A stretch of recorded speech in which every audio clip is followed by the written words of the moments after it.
In the last row of Section 122 and spread out on two coolers that form a makeshift bed in the aisle, you will find Albert Bryan of New Orleans and 8 other members of his family. They had planned to evacuate to Houston. They took one look at the interstate and came here to the Superdome. We made a decision we wasn't going to stay here. But in the process of leaving, we got tied up into traffic. The Bryan family was sitting in the stands with thousands of others sound asleep when the noise started.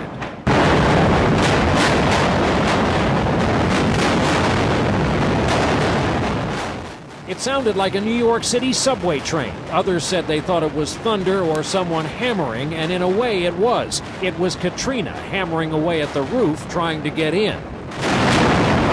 And then this, the first break visible in the roof. That is daylight coming through, and the rain soon followed.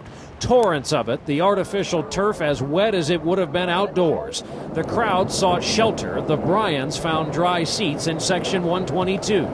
It's been a long haul for all of these families. They waited in line last night for hours. Security was tight, and there were complaints, but the National Guard didn't want any weapons or alcohol getting in.